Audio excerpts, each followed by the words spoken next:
Hello my dear students. तो कैसे हैं आप लोग। उम्मीद करता हूं कि आप लोग स्वस्थ होंगे, मस्त होंगे, अपनी पढ़ाई में व्यस्त होंगे। तो दोस्तों, आज के वीडियो में हम बोर्ड एग्जाम 2025 के लिए क्लास 12 बायोलॉजी का मॉडल पेपर को पढ़ेंगे। तो दोस्तों, मैं विनय विश्वकर्मा आपका स्वागत करता हूं आपके अपने चैनल विनय स्टडी में। तो दोस्तों, आइए वीडियो को स्टार्ट करते हैं। अगर आप वीडियो पे नए हैं तो वीडियो को लाइक कर दीजिएगा, चैनल पे नए हैं सब्सक्राइब कर दीजिए। तो दोस्तों, आज के वीडियो में हम क्लास 12 बायोलॉजी का 2025 का मॉडल पेपर पढ़ेंगे, जो हमारे बोर्ड एग्जाम में मॉडल पेपर पूछा जाएगा।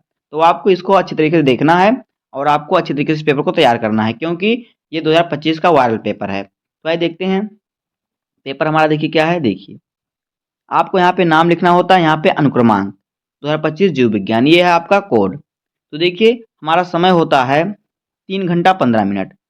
समय होता है 3 घंटा 15 मिनट और पूर्णांक होता है कितना, 70 का। तो भाई देखिए निर्देश में क्या दिया हुआ है। देखिए पहला निर्देश क्या दिया है, प्रारंभ के 15 मिनट परीक्षार्थियों को प्रश्न पत्र पढ़ने के लिए निर्धारित हैं। दूसरा है सभी प्रश्न अनिवार्य हैं। तीसरा है आवश्यकता अनुसार अपनी पुष्टि नामांकित रेखा चित्रों द्वारा कीजिए। और देखिए चौथा क्या है, सभी प्रश्नों के निर्धारित अंक उनके सम्मुख अंकित हैं।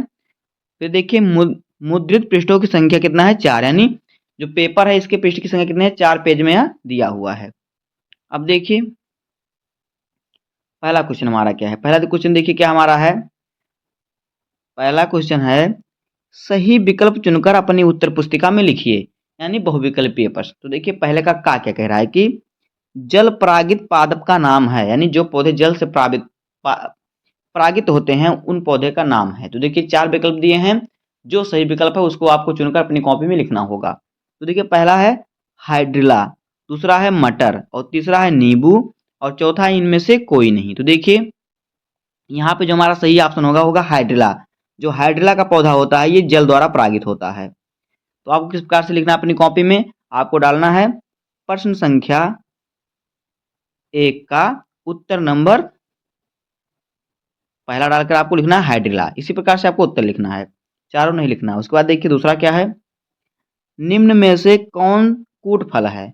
तो पहला है सेब, दूसरा है अंगूर, तीसरा है आम, और चौथा है मटर। तो देखिए जो कूट फल है वो है सेब, तो यहाँ पे पहला ऑप्शन हमारा सही हो जाएगा। इसके बाद देखिए अगला क्वेश्चन क्या है, गा वाला कह रहा है कि भ्रूणपोष में गुणसूत्रों की संख्या होती है। तो देखिए भ्रूणपोष जो होता है उनमें गुणसूत्रों की संख्या कितनी होती है, 3n होती है। 3n यानी यहाँ पे हो जाएगा 3x। तो यहाँ पे ऑप्शन नंबर हमारा दूसरा सही हो जाएगा। पहला ऑप्शन हमारा 2x है, तीसरा है x, और चौथा इनमें से कोई नहीं, तो हमारा 3x सही होगा। अगला देखिए क्या है, क्वेश्चन नंबर 4 क्या कह रहा है, 112 लघु बीजाणुओं के निर्माण हेतु लघु बीजाणु मात्र कोशिका में कितने अर्धसूत्री विभाजन होंगे। देखिए कितना है, 112 लघु बीजाणु के निर्माण में कितने कितने मात्र कोशिका में अर्धसूत्री विभाजन होंगे। तो देखिए जो अर्धसूत्री विभाजन का मतलब कि आधा विभाजन। अर्धसूत्री विभाजन का मतलब क्या होता है, अर्धसूत्री आधा सूत्री विभाजन होता है उसमें। तो देखिए इसमें कितने होंगे, तो इसमें हो जाएंगे 28 अर्धसूत्री विभाजन होगा। कितना होगा, 28। पहला ऑप्शन हमारा दिया 56, दूसरा है 28, तीसरा है 112, और चौथा है 224। तो यहाँ पे सही ऑप्शन हमारा होगा 28, जिस पर हम सही का टिक लगाएंगे। इस प्रकार से आपको 4 नंबर मिल जाएंगे बहुविकल्पीय प्रश्न से। कितने नंबर, 4 नंबर, क्योंकि आपका 4 क्वेश्चन देता है बहुविकल्पीय। उसके बाद देखिए अगला क्वेश्चन है अति लघुत्तरीय प्रश्न। तो देखिए अति लघुत्तरीय प्रश्न हमारा क्या है, पहला प्रश्न कह रहा है कीटों द्वारा परागित पौधे का नाम लिखिए, ये भी 1 नंबर का क्वेश्चन है। उसके बाद दूसरा है दो यौन संचारित रोगों के नाम लिखिए, ये क्वेश्चन भी 1 नंबर का है। तीसरा है मानव में गुणसूत्रों की संख्या कितनी है, ये भी 1 नंबर का है। चौथा है परजीवियों द्वारा उत्पन्न किन्हीं 2 रोगों के नाम लिखिए, ये भी 1 नंबर का है। उसके बाद देखिए पांचवा, राष्ट्रीय उद्यानों की स्थापना के 2 उद्देश्य लिखिए, ये भी 1 नंबर का है। तो दोस्तों आपके 5 क्वेश्चन कितने देंगे, बहुविकल्पीय सॉरी अति लघुत्तरीय, जो आपको 1-1 नंबर का रहेगा। तो इसका उत्तर आपको देना है 1 वाक्य में। अब देखिए तीसरा प्रश्न क्या कह रहा है, तीसरा लघु उत्तरीय फर्स्ट, लघु उत्तरीय प्रश्न फर्स्ट। तो देखिए इसमें क्या कह रहा है कि भक्षी तथा भक्ष्य को परिभाषित कीजिए तथा शाकाहारी का संक्षेप में वर्णन कीजिए। यह क्वेश्चन आपका 2 नंबर का है। उसके बाद खा वाला कह रहा है सहभोजिता से आप क्या समझते हैं, एक उदाहरण दीजिए, ये क्वेश्चन भी आपका 2 नंबर का है। उसके बाद हमारा गा वाला क्वेश्चन है, देखिए क्या कह रहा है कि अनुकूलन किसे कहते हैं? स्पष्ट कीजिए कि लवण विदोद्भिद पौधे अपने वातावरण के अनुकूल हैं। तो यह क्वेश्चन भी आपका 2 नंबर का है। उसके बाद घ वाला, मानव शुक्राणु का एक नामांकित चित्र बनाइए। उसके बाद अंगा वाला हमारा है, मेंडल के प्रभाविता के नियम का वर्णन कीजिए। तो दोस्तों इस प्रकार से आपका 5 क्वेश्चन होगा लघु उत्तरीय फर्स्ट में, जो कि 2-2 नंबर का होगा। तो यहाँ से आपको 10 नंबर मिल जाएंगे। उसके बाद देखिए अगला क्वेश्चन क्या है, लघु उत्तरीय सेकेंड, लघु उत्तरीय प्रश्न सेकेंड। तो देखिए का वाला क्या कह रहा है कि सिद्ध कीजिए कि डीएनए ही आनुवांशिक पदार्थ है। तो यह क्वेश्चन आपका 3 नंबर का है। उसके बाद खा वाला कह रहा है संक्षिप्त में टिप्पणी लिखिए। पहला है उत्परिवर्तन, दूसरा है आरएनए। तो यह क्वेश्चन भी 3 नंबर का है। उसके बाद गा वाला क्या कह रहा है, देखिए बीज तथा फल विकास के महत्व का उल्लेख कीजिए। ये क्वेश्चन भी आपका 3 नंबर का है। उसके बाद घा वाला है बायोपायरेसी एवं पेटेंट की संक्षेप व्याख्या कीजिए। ये क्वेश्चन भी आपका 3 नंबर का है। तो इस प्रकार से चौथे नंबर क्वेश्चन में जो हमारा होगा लघु उत्तरीय प्रश्न सेकेंड, उसमें आपको 4 क्वेश्चन दिए रहेंगे। हर क्वेश्चन 3-3 नंबर का होगा। तो यहाँ से आपको मिल जाएगा 12 नंबर। अब देखिए अगला क्वेश्चन क्या है, पांचवा। ये हमारा दीर्घ उत्तरीय है। तो देखिए पांचवें में क्या कह रहा है, पांचवें का क्या कह रहा है, आवृत्त बीजी पौधों के आर्थोट्राप्स आर्थोट्राप्स बीजांड के लंबवत काट का नामांकित चित्र बनाइए। ये क्वेश्चन भी आपका 3 नंबर का है। उसके बाद है खा वाला, सहजीविता यानी सिम्बियासिस से आप क्या समझते हैं, उदाहरण सहित व्याख्या कीजिए। ये भी 3 नंबर का है। उसके बाद गा वाला है जीवों के 4 प्रमुख लक्षणों का वर्णन कीजिए। यह क्वेश्चन भी आपका 3 नंबर का है। उसके बाद देखिए घा वाला क्या कह रहा है, निम्न पर टिप्पणी लिखिए। तो पहला है दलहनी पौधों की भूमि की उर्वर शक्ति बढ़ाने में भूमिका। ये भी 3 नंबर का है। सॉरी, ये जो टिप्पणी लिखना है आपको दोनों पर टिप्पणी लिखेंगे तो आपको 3 नंबर मिलेगा। दूसरा सेकंड वाला कह रहा है शुक्रवाहिका उच्च छेदन यानी कि बैक्सोटोमी।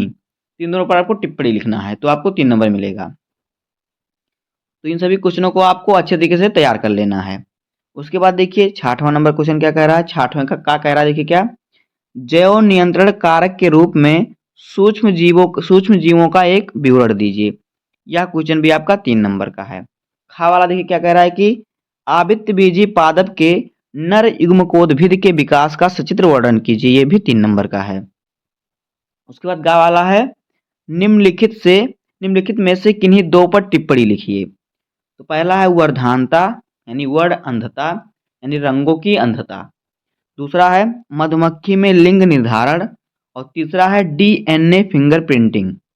तो आपको इस पर 3 नंबर मिलेगा। आपको इस पर 2 पर टिप्पणी लिखना है। उसके बाद घावा देखिए क्या कह रहा है कि आनुवंशिक विकार किसे कहते हैं, उनके लक्षणों का वर्णन संक्षेप में कीजिए। ये क्वेश्चन भी 3 नंबर का है। उसके बाद हमारा आ जाएगा दीर्घ उत्तरीय प्रश्न। 5वां क्वेश्चन हमारा है दीर्घ उत्तरीय प्रश्न। तो देखिए 7वां नंबर क्वेश्चन क्या कह रहा है, देखिए कह रहा है कि मानव कल्याण में जैव प्रौद्योगिकी के योगदान का संक्षेप में उल्लेख कीजिए। तो यह क्वेश्चन आपका 5 नंबर का होगा। इसमें आपको ऑप्शनल रहेगा यानी 2 क्वेश्चन रहेगा, जो आपको सरल लगे वही आपको उसका उत्तर लिखना होगा। तो देखिए अगर आपको मानव कल्याण में जैव प्रौद्योगिकी का योगदान का क्वेश्चन नहीं आता तो आपको अथवा के क्वेश्चन और दिया है, निम्न में से किन्हीं 2 पर संक्षिप्त टिप्पणी लिखिए। एक है बीटी यानी बेसिलस बेपिलस थुरिन जेनेसिस और दूसरा है इंसुलिन, तीसरा है जीन थेरेपी। तो इन तीनों में से आपको किसी 2 पर टिप्पणी लिखना है। इस पर आपको 5 नंबर मिलेगा। तो आपको दोनों में से एक ही क्वेश्चन करना होगा। उसके बाद देखिए 8वां नंबर क्वेश्चन क्या कह रहा है,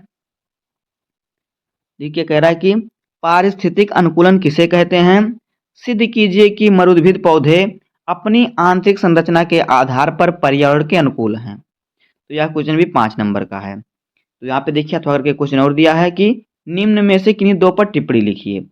एक है एलर्जी, एक है स्तन ग्रंथि, तीसरा है एकल कोशिका प्रोटीन यानी एससीपी। तो आपको दोनों में से एक ही करना है। इस पर आपको 5 नंबर मिलेगा।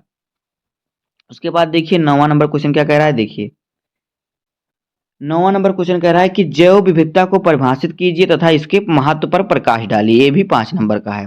अगर आपको नहीं आएगा तो आपको देखिए अथवा के 2 क्वेश्चन आपको दे रहेंगे, दोनों में से आपको एक ही करना है। देखिए इसमें अथवा में क्या दिया है, पर्यावरण से आप क्या समझते हैं, इसको साफ तथा स्वच्छ रखने के लिए कुछ उपायों का उल्लेख कीजिए। तो दोनों में से आपको एक ही क्वेश्चन को सॉल्व करना है। इसके आपके 5 नंबर मिलेंगे।